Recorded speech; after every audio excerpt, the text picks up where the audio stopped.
Essa videoaula foi produzida pelos alunos da Universidade Federal de Alagoas, do Campo Sertão, do curso de Engenharia Civil.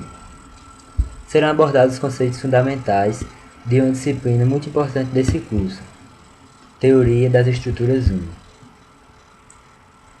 Discentes: Alex Oliveira, Israel Lemos, Letícia Bezerra, Manuel Clemente, Micael Noronha, Rosivânia Ferreira e com o professor Adeildo Amorim.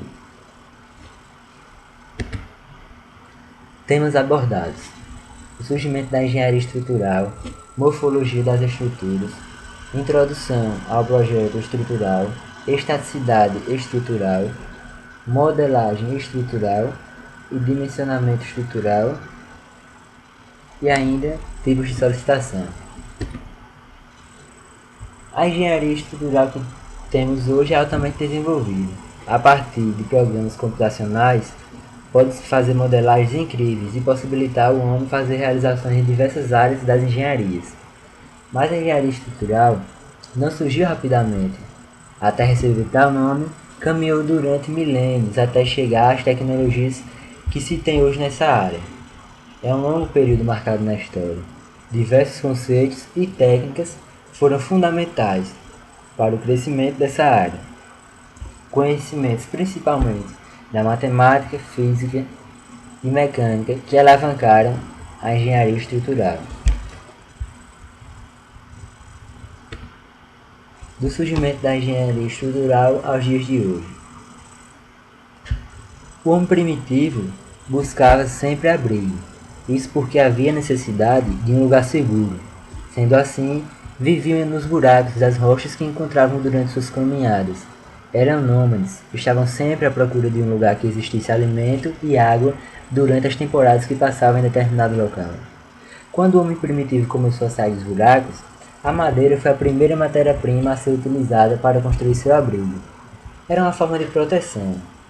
O local onde existisse madeira apta à construção era utilizado para qualquer estrutura de madeira. Além da madeira, eles também utilizavam pedras em suas construções. Na Mesopotâmia, que foi uma civilização também antiga, grande parte das edificações eram feitas com tijolos cozidos, que, com o passar do tempo, se desintegravam e se transformavam em pó. O uso de pedras nessa civilização ocorria com pouca frequência.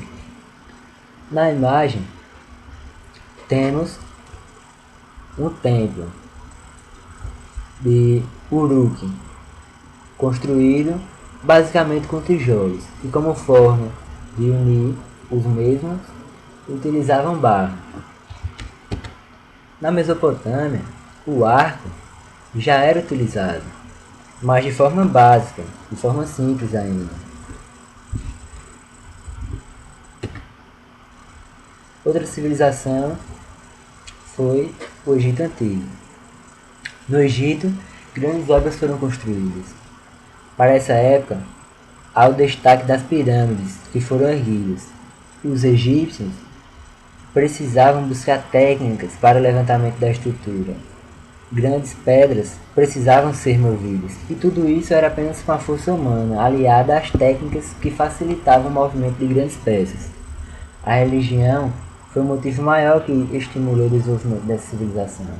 Isso devido ao fato de atender às exigências dos faraós e levantar templos cada vez mais altos, porque quanto mais alto fosse o templo, mais próximos dos deuses, segundo a religião desse povo. Para construir o templo, por exemplo, os egípcios marcavam a planta no chão. Primeiro, eles marcavam a planta no chão e depois colocavam as bases das colunas e a primeira camada de blocos para as paredes. Os espaços entre os blocos eram enchidos com areia, proporcionando uma superfície plana, sobre a qual se colocava uma nova camada de pedras. Utilizavam uma rampa, sempre crescente, ao longo da qual as pedras eram arrastadas. Nesse período da história, as pirâmides foram o destaque das edificações. A pirâmide em degraus ou escalonada foi a obra-prima idealizada pelo mais famoso arquiteto do Egito Antigo, Imhotep, para o faraó de José na terceira dinastia, que foi esta obra aqui. Outras estruturas que merecem destaque no Egito Antigo são as entradas de templos, que eram sustentadas por diversas colunas, conhecidas popularmente como hipóstola. Essas colunas, na entrada dos templos.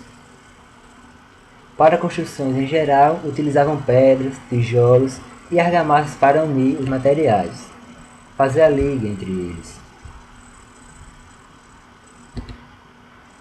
Há registros na história egípcia de busca pelo conhecimento matemático.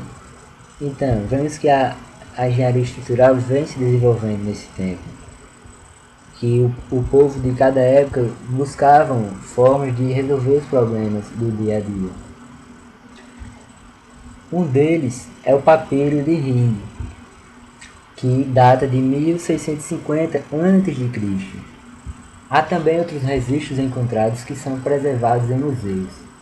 Temos aqui o papiro de Ring, que está hoje no Museu Britânico. Estes registros incluem métodos para medir o mastro e o leme de navios, calcular o volume de cilindros e pirâmides cortadas, dividir a quantidade de grãos em frações e verificar a quantidade de pão a ser trocada por cerveja, por exemplo. E esse foi um relato breve sobre o Egito Antigo, a contribuição que ele deu para a humanidade em edificações, nas estruturas. Na Grécia, as construções gregas eram feitas utilizando mármore, calcário, pedras, argila, madeira e telhas, que eram utilizadas em cobertura de edifícios. As estruturas gregas merecem destaque. As estruturas gregas que merecem destaque são as colunas e pavilhões.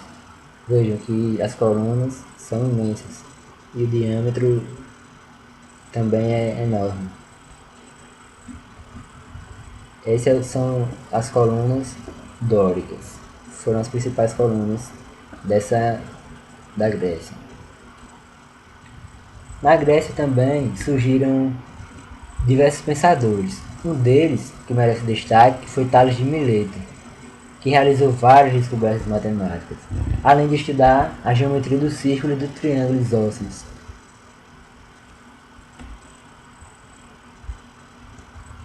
Outro filósofo e matemático foi Pitágoras, que deu suas contribuições, dentre elas a mais conhecida é a aplicação da geometria, com o teorema que recebe seu nome, Teorema de Pitágoras.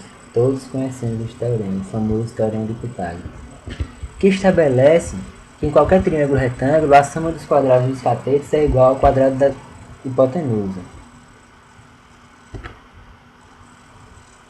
Outra civilização importante que deu sua contribuição para a engenharia estrutural foi a civilização romana.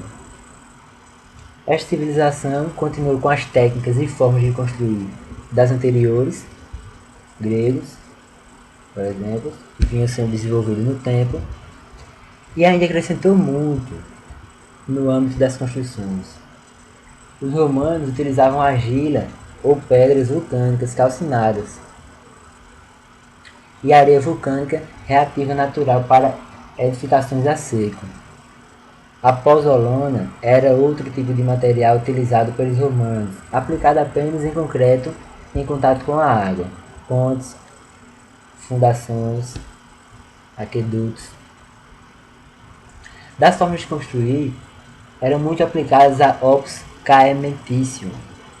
Era uma obra cimentícia ou aglomerada, construída pelo núcleo de concreto, como temos a imagem aqui, concreto, entre paredes de blocos de pedra, tijolos, placas de tufa, que serviam de forno, como temos aqui um exemplo nesta imagem. Então, a técnica era basicamente esta. Tinham parede externa, mais externa, camada de tijolos ou placas que eram colocadas e eram preenchidas com o concreto. Era basicamente dessa forma. Os romanos aperfeiçoaram o arco, que já tinha surgido na Mesopotâmia, e expandiram sua aplicação, que anteriormente resolvia a necessidade construtiva. Mas quando transferimos este modelo, que já existia, para edifícios mais complexos e necessidades de espaços diferenciados, como por exemplo, mais pavimentos, vemos que o modelo existente até então é limitado. A partir daí, os romanos incorporam o arco e promovem uma grande transformação estrutural. Um exemplo é o Coliseu, construído por Vespasiano entre 69 e 79 d.C. O Coliseu aqui, temos o modelo dele, vemos que são vários pavimentos e que a técnica aqui já estava bem avançada da utilização do arco. O Coliseu, naquela época, ele tinha capacidade para 50 mil espectadores e era utilizado de lutas de gladiadores. A fundação em Radier, com 24 mil metros cúbicos de concreto massa, e a estrutura que foi utilizada é aquela, opus caementíssimo.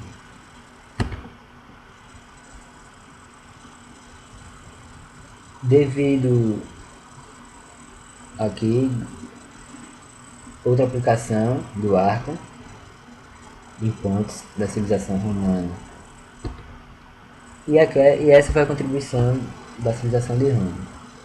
E na Idade Média houve o aperfeiçoamento do arco, devido à religiosidade da época, marcada pela construção das catedrais.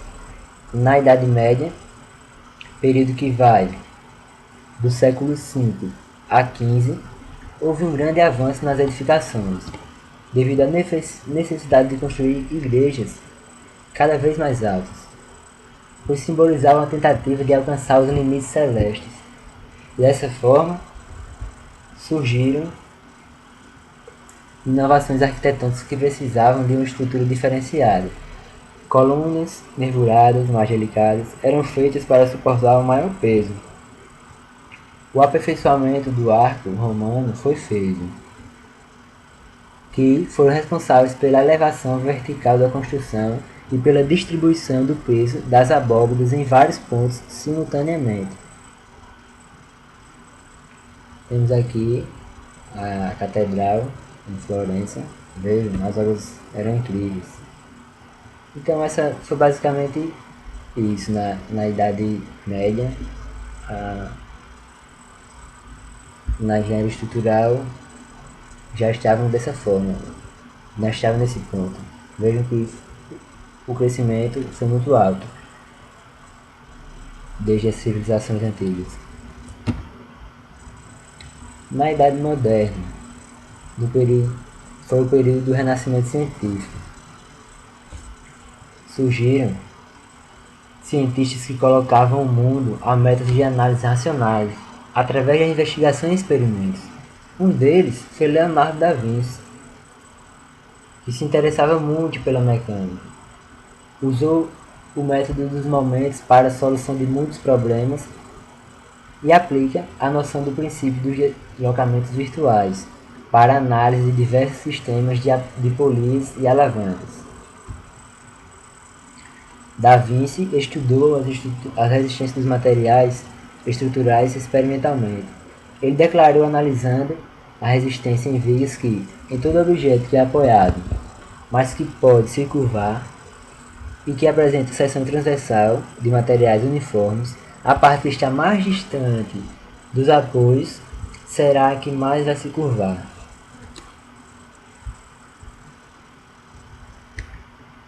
Outro cientista importante foi Galileu Galilei.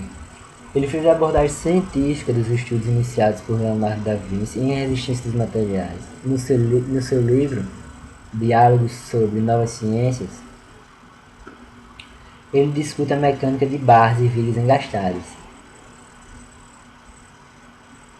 Dando continuidade ao processo de evolução da ciência, surgem as primeiras sociedades científicas modernas, a Royal Society, em Londres, criada em a Royal Society em Londres e a Académie des Sciences de Paris. Robert Hooke foi o primeiro membro da Royal Society, criada em 1662, a realizar estudos experimentais. Isso, foi o primeiro a realizar estudos experimentais, Robert Hooke. Uma das suas maiores descobertas foi a lei de Hooke. Foi o primeiro resultado mais importante da mecânica dos sólidos elásticos.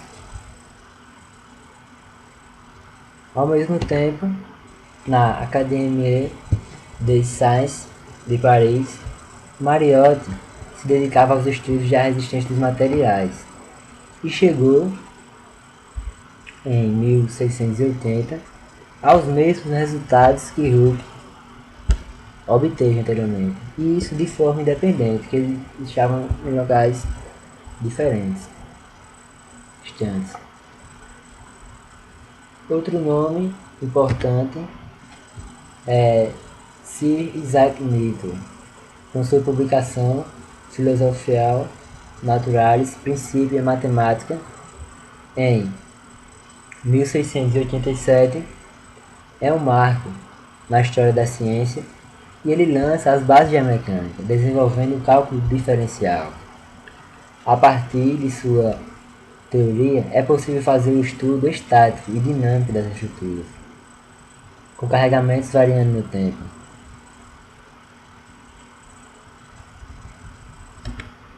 Outro passo importante foi a produção do ferro fundido, em 1740, por Benjamin Russell, e do aço forjado, por Bessemer, em 1855. Vejam aqui a ponte Firth of Forth, no leste da Escócia, projetada em balanço e construída com tubos de aço forjado.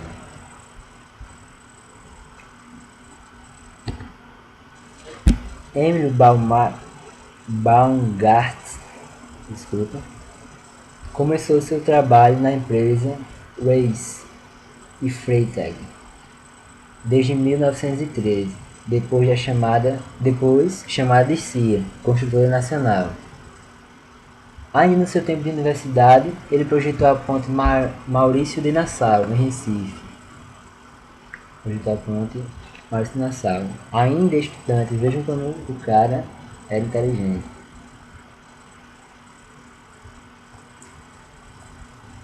Baumgart projetou também outras obras importantes, como por exemplo o edifício à noite. Foi o mais alto do mundo em concreto armado, com 24 pavimentos e 103 metros de altura, isso em 1928. Também projetou a ponte Hoover, no Rio do Peixe, em Santa Catarina, construída em 1930. Foi a ponte mais longa do mundo em viga reta. Vejam a ponte. Foi a mais extensa do mundo em viga reta, em concreto armado e em balanços sucessivos. Porém, em 1983, foi destruída por enchentes. Então, até aqui a engenharia estrutural cresceu muito. E para alavancar ainda mais essa área, surgem os primeiros modelos computacionais, permitindo o homem fazer estudos minuciosos das estruturas com o auxílio das máquinas, reduzindo seu tempo e ainda dando certeza aos resultados obtidos. Isso foi um passo extremamente imenso na engenharia estrutural. E hoje, no Brasil, que está em desenvolvimento constante e alto, há obras sendo realizadas nesse momento, como por exemplo a ponte sobre o Rio Madeira, em Rondônia, certo? A dificuldade aí está em colocar a rodovia sobre os pilares, que são altos, mas nada que possa ser resolvido, e garantir que os mesmos irão se ligar, se encontrar em um único ponto, um ponto comum, né? Hoje, diferentemente de séculos, milênios atrás, isso seria impossível, vejam. Aqui a tecnologia é imensa, mas isso seria impossível se não fosse o desenvolvimento da engenharia estrutural desde a Mesopotâmia, desde os primitivos, dos primórdios.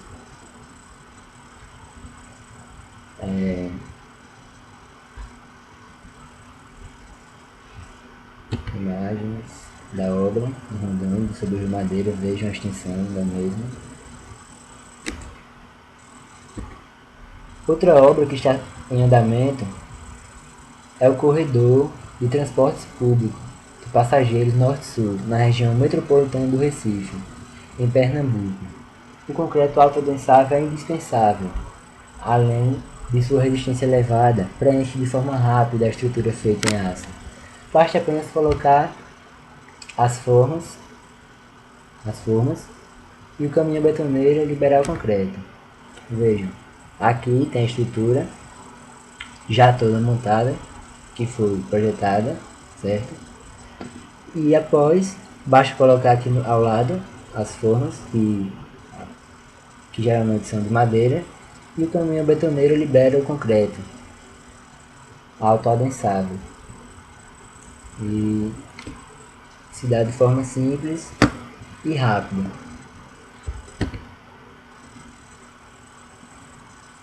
Então, a engenharia estrutural, como vimos, recebeu contribuições de cada período da história.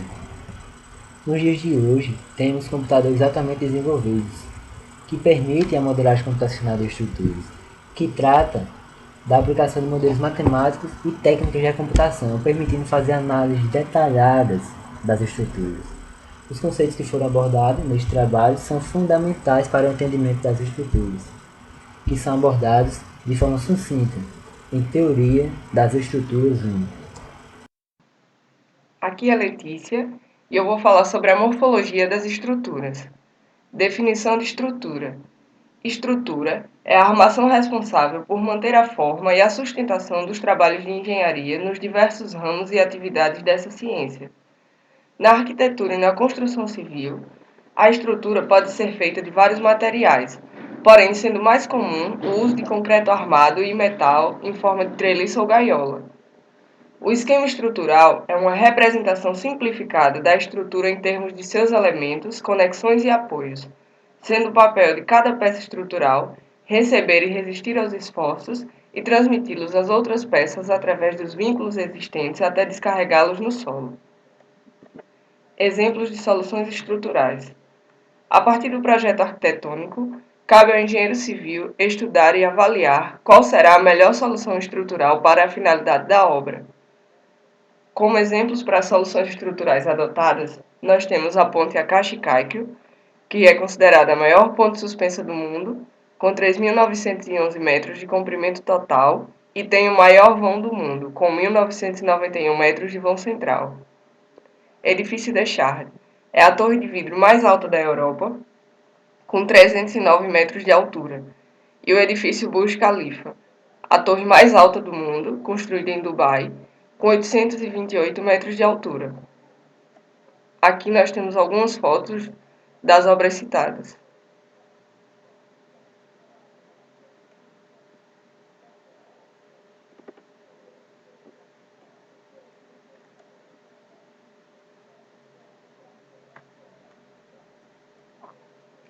Critérios para a adoção de uma solução estrutural. Os critérios de adoção de uma estrutura seguem essa ordem: desempenho estrutural, funcionalidade, economia e estética. Para desempenho estrutural, podemos qualificar que a obra o atinge quando resiste às cargas, aos esforços e às demais ações solicitadas. Sobre funcionalidade, dizemos quando a estrutura atende ao propósito para que foi construída. De economia, cabe ao engenheiro definir Qual a solução compatível que usa menos recursos financeiros e materiais? De estética, dizemos quando a solução escolhida se adequa ao ambiente ao qual será aplicada.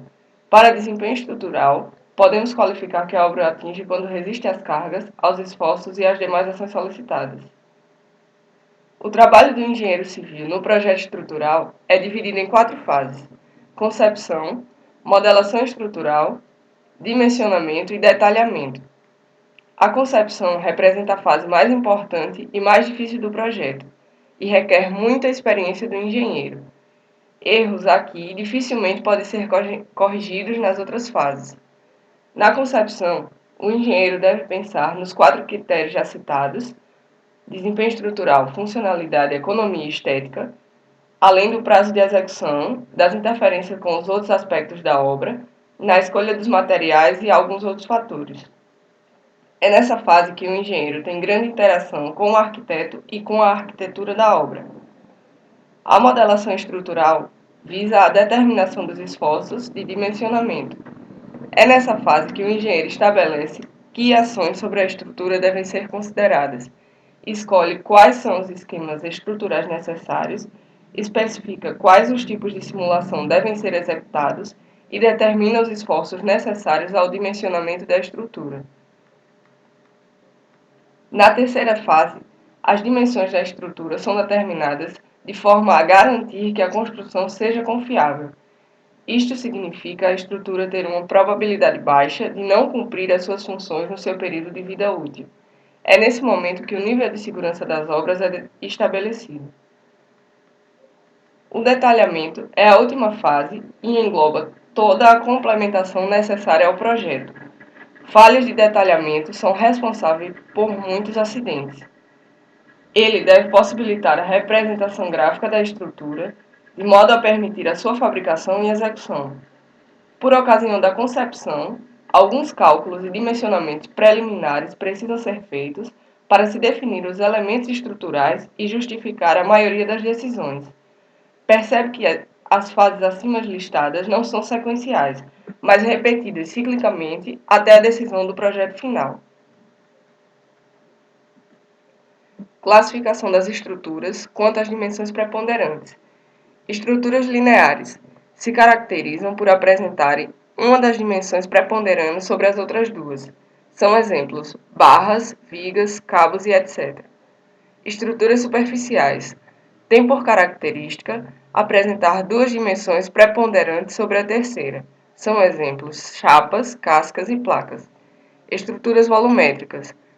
Essas estruturas, também chamadas de blocos, se caracterizam por apresentarem as 3 dimensões aproximadamente na mesma ordem de grandeza. Aqui nós temos alguns exemplos para barras, vigas e cabos, que são estruturas lineares.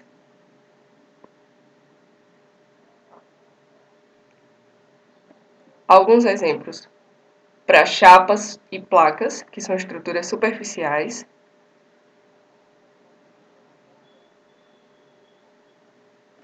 E aqui alguns exemplos de blocos, que são estruturas volumétricas.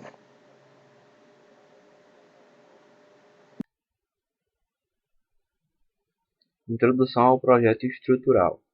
Tendo em vista todo o processo que se faz para a concepção de um projeto estrutural, iremos abordar cada método utilizado na construção do mesmo, assim como também os passos utilizados para que uma estrutura seja concebida através do seu projeto estrutural.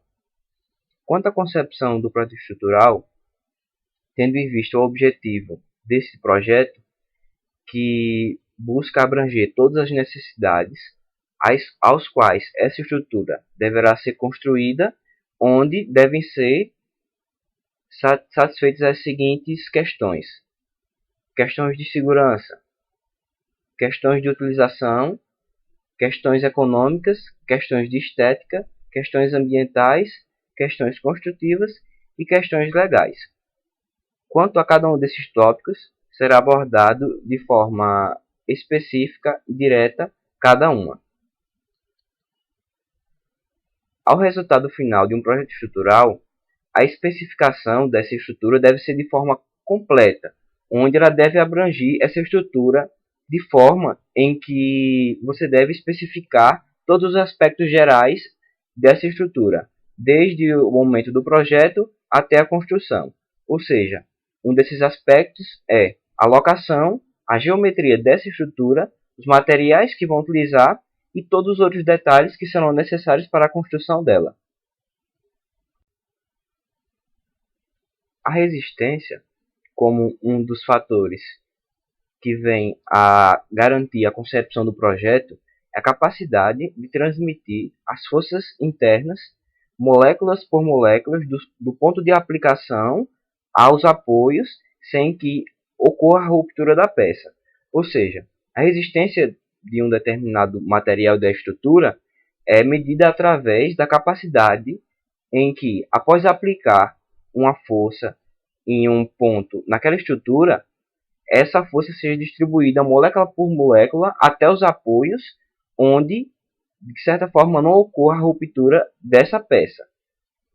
Assim, para analisar essa capacidade resistente da estrutura, é necessário determinar os esforços solicitantes internos, que isso é feito através da análise estrutural, e das tensões internas daquela estrutura, onde é feito através do estudo da resistência dos materiais. Quanto à rigidez, é a capacidade de não deformar excessivamente aquela estrutura através de ações externas, ou através mesmo do carregamento que é previsto para ela, onde, se for aplicado um carregamento que já é previsto à estrutura e ela venha a deformar excessivamente, isso vai comprometer o funcionamento dela e assim como também o aspecto, que são características importantes na concepção do projeto. Quanto ao estado limite de utilização ou serviço, o mesmo que está concebido na questão da segurança, o mesmo pode determinar a impossibilidade do uso normal dessa estrutura. Ou seja, esse estado limite de utilização tem uma relação direta com a durabilidade dessa estrutura, a aparência, o conforto do usuário e a boa utilização funcional dela, onde são analisadas as seguintes causas: o estado limite da formação das fissuras, ou seja, até um determinado estado pode-se notar a formação de uma fissura de acordo com a sua característica, o estado limite da abertura de uma fissura, ou seja, até um determinado momento a fissura tem uma abertura que não se pode mais utilizar essa estrutura, algumas deformações exercidas na estrutura, onde isso vai determinar até que estado, devido a essas deformações, essa estrutura pode ser utilizada normalmente, e o estado limite de vibrações, onde, através de excessivas vibrações, isso pode acabar acarretando na não utilização dessa estrutura. E, por fim, em casos especiais, que vai acabar dependendo da estrutura, em que acarretará na não utilização dela, dependendo do estado em que ela esteja. Quanto ao equilíbrio estrutural, o mesmo representa o arranjo que é capaz de absorver essas solicitações internas e transmitir elas aos apoios, em que seu principal objetivo com a estrutura é mantê-la em repouso. Com isso, podemos definir esses equilíbrios de três tipos. O nosso primeiro tipo que será analisado é o equilíbrio estável, que é quando o objeto apoiado está bem próximo ao seu centro de gravidade e ele sempre retorna a essa posição inicial, que é o seu centro de gravidade, mesmo após ele ter passado por um movimento. Então, quando o objeto está bem próximo a seu centro de gravidade, após ele sofrer um determinado movimento, a tendência dele, após o término desse movimento, é que ele retorne ao seu centro de gravidade. Quanto ao equilíbrio instável é quando o objeto está apoiado numa posição bem afastada do centro de gravidade. E após ele passar por um movimento, ele não consegue retornar à sua posição inicial. Assim, caracterizando a instabilidade naquela posição onde ele estava. Como, por exemplo, temos um objeto aqui em uma determinada posição, que está bem afastado do seu centro de gravidade. Após um determinado movimento, essa estrutura, esse objeto, não teve a possibilidade de retornar à sua posição inicial, caracterizando assim a instabilidade naquela sua posição anterior. Quanto ao equilíbrio indiferente, que é quando o objeto está apoiado sobre o seu centro de gravidade e fica perfeitamente equilibrado para qualquer tipo de movimento que aquele corpo venha a realizar. Como, por exemplo, tendo aqui essa estrutura, esse objeto, onde após receber o movimento, a mesma continua de forma equilibrada, sem que ela não venha a se degradar de acordo com esse equilíbrio, mantendo as condições iniciais que foram citadas sobre o equilíbrio, em que a mesma vai estar em repouso. Quanto à estabilidade, que tem uma relação direta com o equilíbrio, a mesma ela tem que ser concebida quanto ao equilíbrio desse arranjo estrutural, onde ela não pode ser alterada drasticamente na presença de algumas imperfeições ou algumas ações perturbadoras, como por exemplo as ações externas, como o vento e a chuva, e entre outros. A durabilidade, como questão de utilização de uma estrutura, é a capacidade de um produto, componente ou construção possuir de manter o seu desempenho acima dos níveis mínimos especificados, de maneira a atender às exigências do usuário em cada situação específica. Então, com isso, podemos ver que a durabilidade é uma capacidade de que essa estrutura continue mantendo o seu desempenho acima do mínimo que é específico dela, e que ela venha a se manter por um longo período de tempo. Como, por exemplo, temos aqui a ponte de Dograde, onde foi construída no Império Romano como um dos aquedutos para levar a água de um local ao outro, e que até hoje perpassa a sua utilização e continua de forma a manter estável, tendo em vista todo o tempo que ela já foi construída. A economia é outro fator que é bem preponderante em um projeto estrutural, pois em casos em que o projeto tem que ser reduzido o custo com a mão de obra e materiais para que se adapte a condições financeiras variáveis, nesse caso teria que ser reduzido, como dito, acaba que com essa redução de custos prejudicando a segurança e a viabilidade desse projeto. Contudo, há que se ter um cuidado na criação de um projeto que, tendo em vista também a economia, ele tem que obedecer às condições necessárias ao seu uso. Ou seja, você tem que ter em vista a economia ou as condições financeiras para a construção daquela estrutura, mas também ter em vista as condições necessárias para que aquela estrutura vai ser usada e com que tipo de condição financeira ela pode ser usada. E buscar visualizar todas essas possibilidades sem que a mesma venha a prejudicar a concepção dessa estrutura.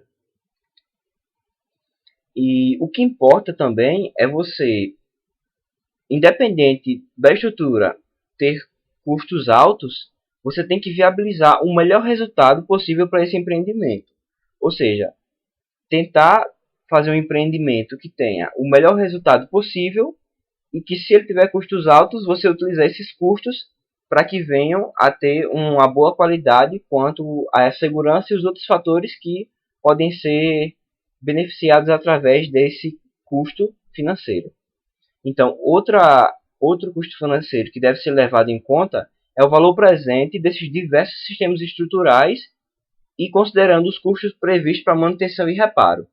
Então, é necessário também se analisar os diversos tipos de sistemas estruturais e analisar também os custos que você pode ter quanto à manutenção de cada um deles e os reparos, para que você venha a ter um custo financeiro que possa te dar benefício ao longo ou curto prazo, dependendo de tua situação. A estética é outro fator que é de suma importância na construção de uma obra estrutural, pois dependendo do tipo de atividade a que essa estrutura vai ser empregada e também algumas condições de utilização dessa estrutura que passa a garantir uma maior segurança, dependendo de onde ela vai ser utilizada, há também que se levar em conta a influência desse empreendimento em uma região, onde, dependendo de onde ela vai ser colocada, ela acaba tendo uma influência enorme naquele local, acaba sendo um fator marcante para ela. Assim, tem que se levar em conta essa estética, se a mesma vai conseguir ser necessária abrangir toda a estética, o local, acabando assim que marcando aquele local. E onde casos em que essa estrutura não venha a obedecer ou manter essa estética do local, a mesma acaba não sendo, de certa forma, não tendo certo êxito a essa estrutura. Como, por exemplo, em locais, por exemplo, uma ponte onde há o tráfego de pessoas e carros. E pode-se notar, de acordo com as condições de utilização, que os usuários que utilizam ela podem notar algumas rachuras, algumas fissuras e algumas deformações na mesma. Assim, a estética da mesma não vai garantir ao usuário a utilização dela, pois a mesma pode acabar gerando dúvida aos que a utilizam. Então, em alguns tipos de edificações também, a estética é um dos aspectos primordiais, como por exemplo em alguns edifícios sedes de algumas grandes empresas, em que a estética é levada em conta, pois aquele edifício é o edifício sede, então tem que se buscar ajustar esse tipo de fator, e algumas obras públicas também, em que, como vai afetar um determinado local, também é visado com maior ênfase a estética. Com isso, podemos ver que o projeto estrutural ele parte da concepção bem geral da estrutura e termina com a documentação que possibilita a sua construção. Ou seja, ele sai daquele momento em que você vai conceber a estrutura, analisando todos os fatores que já foram citados anteriormente, e vai até o momento da documentação, em que você vai especificar materiais, que tipo de materiais vai utilizar, o período da construção dessa estrutura, e entre outros fatores que são importantes nesse projeto estrutural. E podemos ver com isso que são inúmeras e muitas as etapas para que esse projeto estrutural seja realizado com sucesso. E entre todas essas etapas, um dos fatores que é importante, onde é visto a previsão do comportamento da estrutura, onde ela tem que obedecer às condições de segurança e utilização, é um fator muito importante. A análise estrutural, em relação ao projeto estrutural, ela é feita, é um momento onde é feita a idealização do comportamento da estrutura. Ou seja, esse comportamento ele pode ser expresso em diversos parâmetros, dos quais, como pelos campos de tensões, campos de deformações e deslocamento da estrutura. Então, na etapa da análise estrutural, é tido em conta o objetivo de idealizar como será o comportamento dessa estrutura. E esse comportamento ele é visto através das análises das tensões que acontecerão naquela estrutura, as deformações e os deslocamentos que podem ocorrer nela. Então, o objetivo da análise estrutural é determinar as respostas mecânicas que vai acontecer naquela estrutura devido às ações externas. Então, algumas dessas respostas mecânicas são as tensões, que é estudado nas resistências dos materiais, são as tensões internas, os esforços internos daquela estrutura, os deslocamentos que podem acontecer nela, as deformações devido a alguma carga, as cargas que vão estar atuando naquela estrutura, a frequência normal da estrutura e o modo de vibração da estrutura, como se e do ambiente também. E a carga de ruptura, como por exemplo a carga que pode chegar a romper essa estrutura. A estrutura real e o modelo estrutural são momentos em que, para análise estrutural de um objeto, de uma estrutura, são passos a serem seguidos, onde o primeiro passo é ter em mente essa estrutura real, para que possa ser feita uma análise dessa estrutura e de como ela será construída. Ou seja, você vai levar em consideração todas as características reais da estrutura, seu tamanho, as suas dimensões e onde ela vai estar sendo aplicado, o layout de organização das peças estruturais, e a partir desse momento onde é feita, onde se tem em mente a estrutura real, através dela é criado o modelo estrutural, que é uma das tarefas mais importantes da análise estrutural, onde é concebido através do modelo estrutural a idealização do comportamento real de como seria essa estrutura. Contudo, no modelo estrutural são adotadas algumas hipóteses simplificadoras, que vão nos ajudar a obter esse modelo.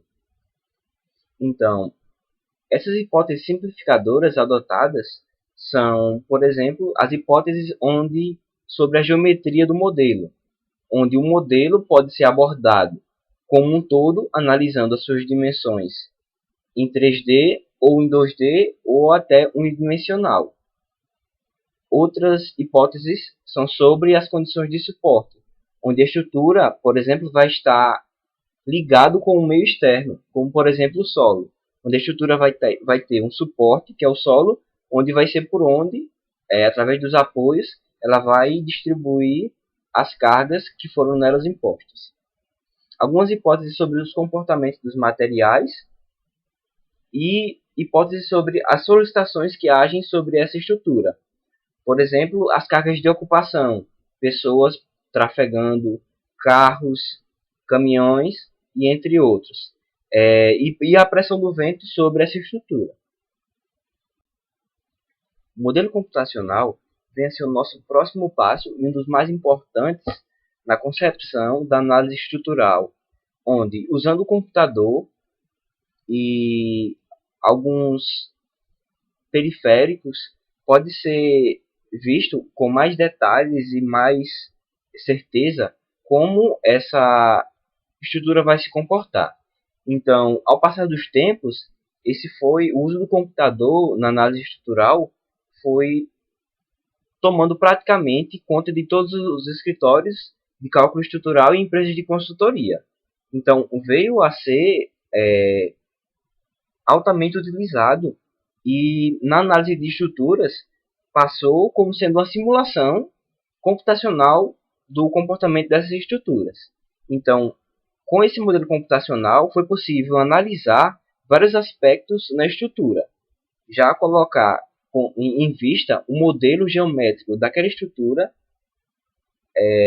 a geração do comportamento discretizado, onde é descrito todos os componentes importantes da estrutura, alguns valores também são quantizados, onde é aplicado alguns atributos de análise, como as propriedades dos materiais. É possível definir que tipo de material é aquele que vai estar na estrutura, os carregamentos que podem ser impostos a elas e as condições de suporte, e entre outras aplicações de atributos de análise. E com isso, tendo mais importante, é possível visualizar os resultados que são obtidos através de todos esses aspectos que foram aplicados à estrutura. Dando continuidade, iremos agora falar um pouco sobre a estaticidade estrutural. Tem-se que um corpo rígido, que encontra-se livre em um espaço, está disposto a sofrer deslocamentos. Sendo assim, descreve uma trajetória no espaço. Uma condição que deixa estabelecida uma possibilidade de deslocamento do corpo rígido é o que chamamos de grau de liberdade. Existem 6 graus de liberdade para um corpo rígido no espaço, sendo 3 translações segundo 3 direções ortogonais e 3 rotações em torno dos eixos x, y e z. Existem também 3 graus de liberdade para um corpo rígido no plano, sendo uma rotação em torno da direção perpendicular ao plano e 2 translações segundo 2 direções ortogonais.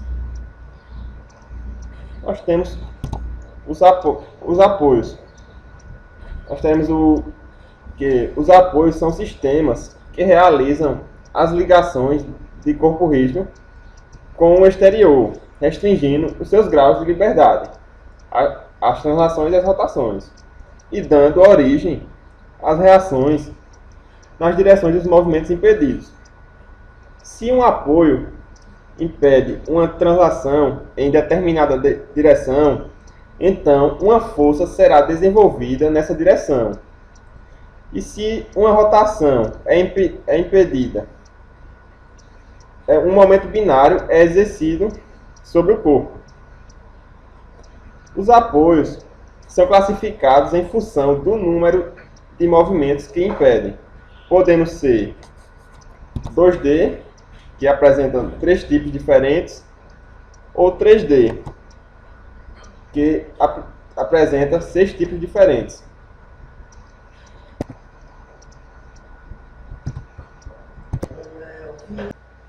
Vamos falar mais um pouco sobre o apoio em 2D. Como já foi dito anteriormente, ele é dividido em 3 tipos. Nosso primeiro apoio é o apoio simples ou apoio do primeiro gênero. Ele impede apenas um movimento, geralmente é o movimento de translação, como podemos ver. Nosso segundo apoio é o apoio duplo, ou é o apoio de segundo gênero. Ele impede 2 movimentos de translação.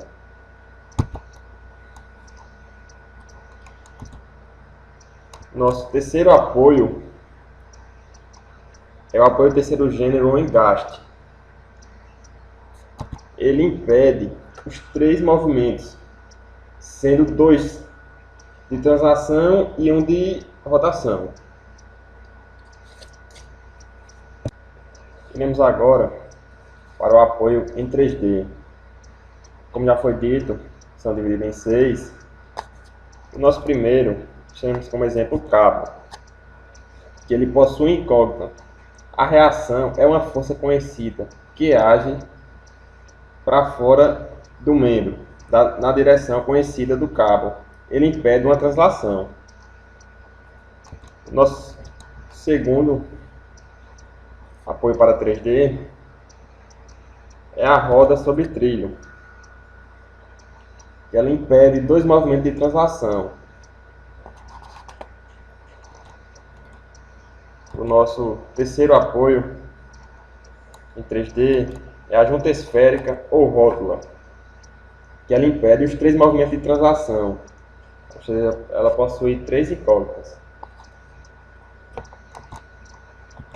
O nosso quarto apoio é o mancal radial simples, que ele possui 4 incógnitas. Ele impede 2 rotações e 2 translações. Nosso quinto apoio é o pino liso simples, que ele possui 5 incógnitas e ele impede as 3 translações, e 2 rotações. E o nosso sexto apoio é o apoio fixo, que ele impede todos os movimentos de rotação e translação. A estaticidade ela ocorre de maneira interna e externa. Iremos falar primeiramente da estaticidade interna. Ela está relacionada à vinculação interna da estrutura, que ela é dividida em 3 tipos. A internamente hipostática, que ela existe um movimento interno que parte da estrutura e ocorre devido a um arranjo inadequado dos elementos. estruturais envolvidos. A internamente isostática, que neste caso não existe qualquer movimento interno de corpo rígido, ou seja, todos os esforços internos solicitantes podem ser obtidos aplicando as equações de equilíbrio. Isso ocorre porque o número de equações é igual ao número de reações, podendo ser facilmente determinados. E a internamente hiperestática. Neste caso, não existe qualquer movimento interno de corpo rígido, além do fato de que as equações de equilíbrio não são suficientes para se determinar todos os esforços internos solicitantes.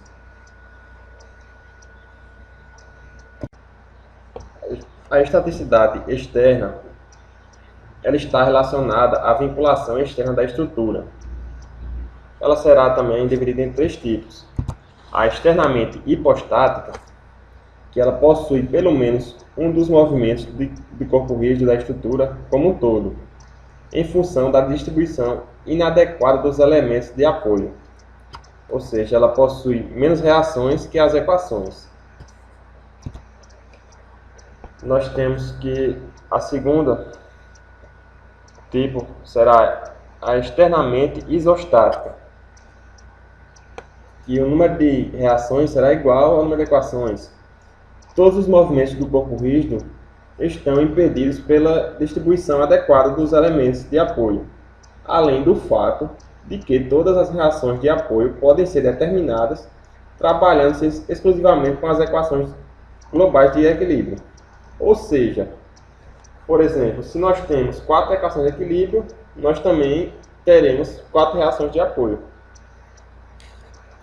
O nosso terceiro tipo será a externamente hiperestática, que todos os movimentos de corpo rígido estão impedidos pela distribuição adequada dos elementos de apoio, inadequada, perdão. E, porém, as equações de equilíbrio não são suficientes para determinar todas as reações de apoio. Ou seja, ela possui mais reações que as equações de equilíbrio. Para ficar mais claro, iremos aprofundar um pouco na classificação da estrutura. Definir o que é hipostático, isostático e hiperestático e vamos apresentar alguns exemplos para assimilar melhor. Hipostática é quando esta não possui reações de apoio suficientes para garantir sua total imobilidade. Ou seja, o número de equações é maior que o número de reações de apoio. Neste exemplo, nós temos uma viga que ela está apoiada sobre 2 apoios de primeiro gênero, que ele impede apenas a movimentação na vertical.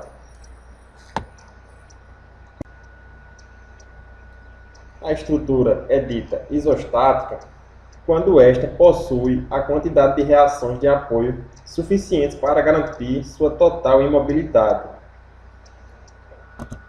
Nós temos na imagem um apoio de segundo gênero, que no caso possui 2 reações. Aqui nós temos um apoio simples e nós teremos 3 equações.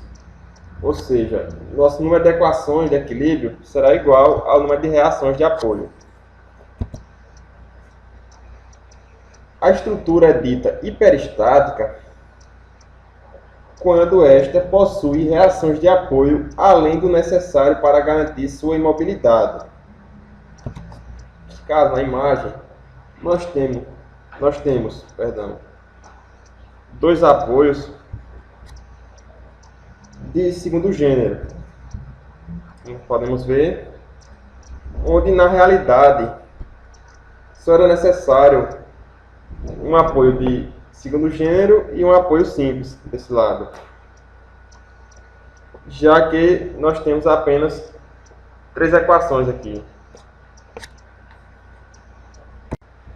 Queremos responder a seguinte pergunta: há alguma atenção especial que deve ser tomada ao classificar uma estrutura como isostática ou hiperestática?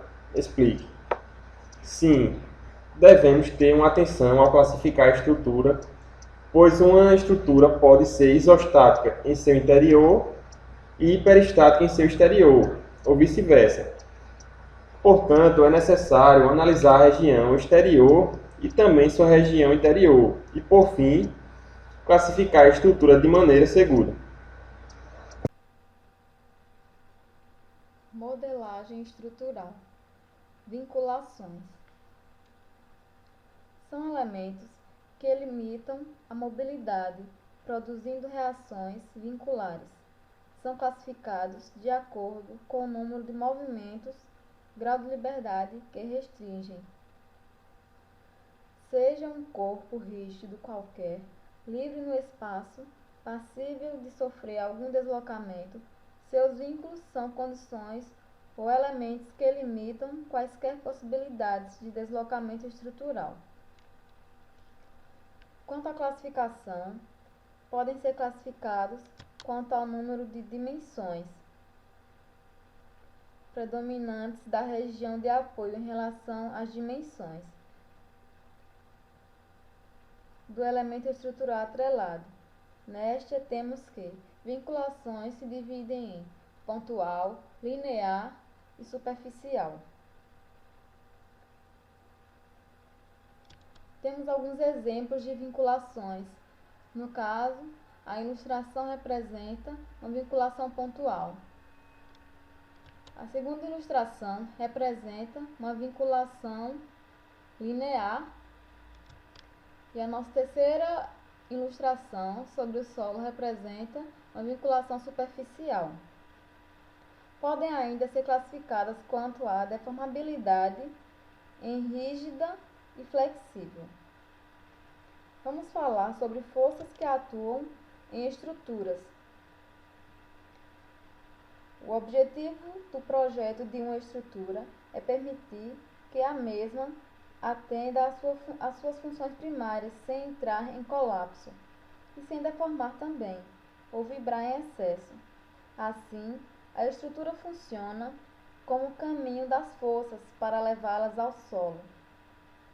Para tanto, as forças atuantes devem ser bem conhecidas, no caso intensidade, direção, sentido, com o intuito de que o projeto e os elementos estruturais sejam adequados e bem dimensionados. Temos alguns exemplos de forças: forças de superfície, força linearmente distribuída, força concentrada, força de massa ou de peso. Força de superfície é uma força que se distribui na superfície de um corpo, causadas pelo contato direto de um corpo com a superfície de outro. Temos a presente imagem que ilustra isso, uma força de superfície, o navio sobre a água. Força linearmente distribuída,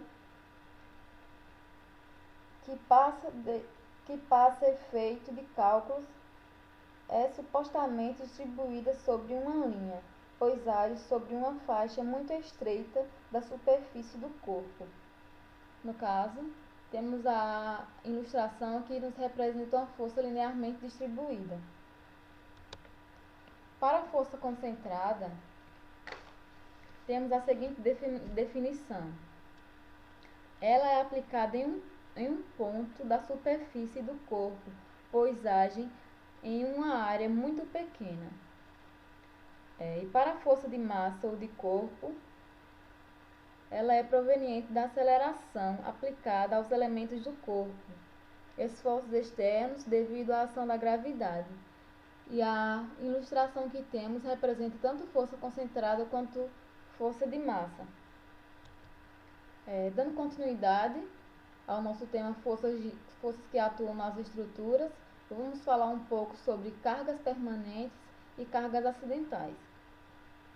Bom, sobre cargas permanentes, vamos dizer que elas são determinadas com boa exatidão.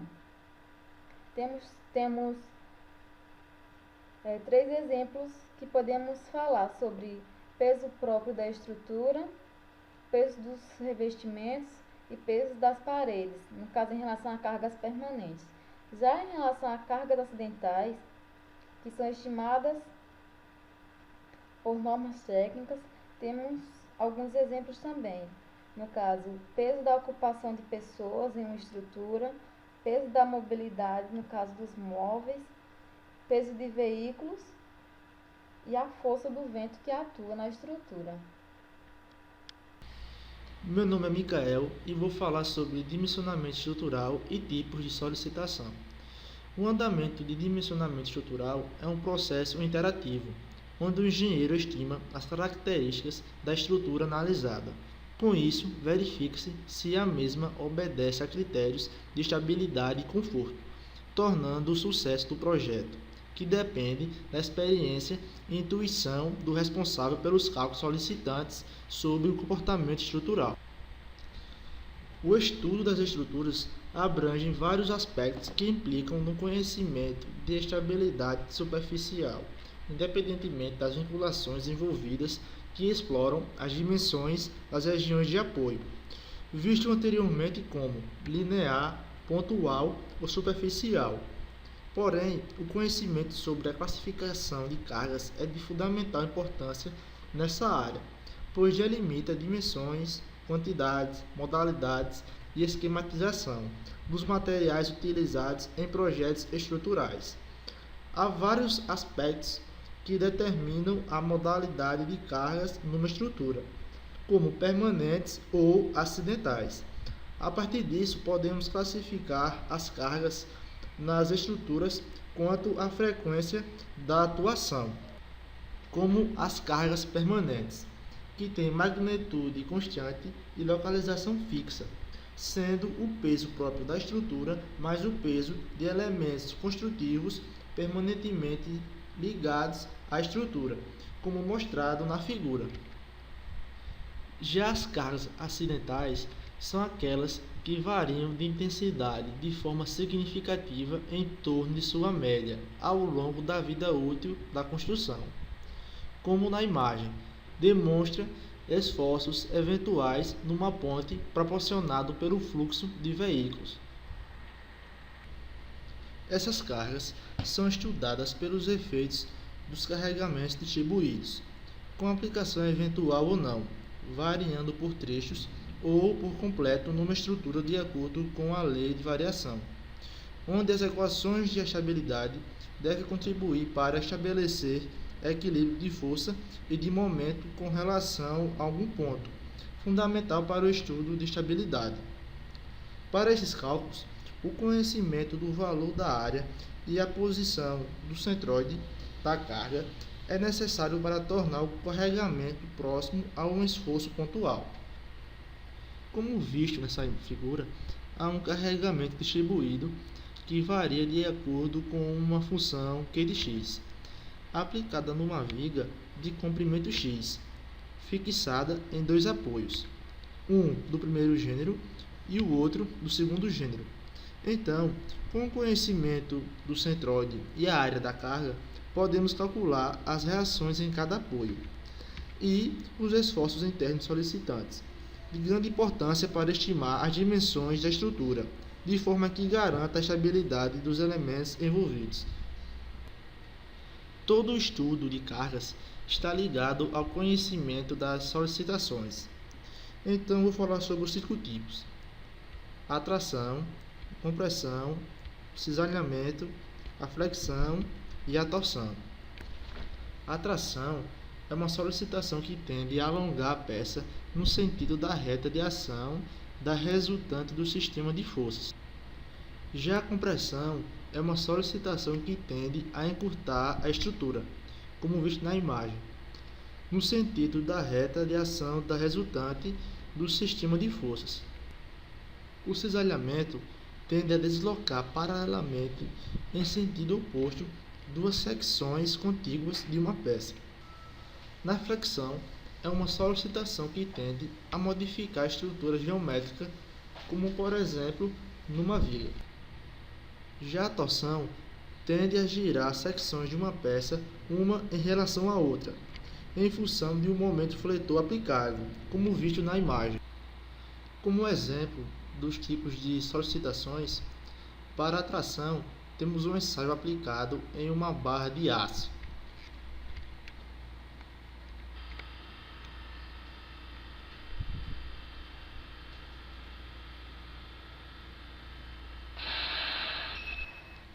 Como visto, as forças solicitantes introduzidas superaram a resistência do material. Agora, como exemplo, o encurtamento de uma peça metálica pela ação da compressão solicitante.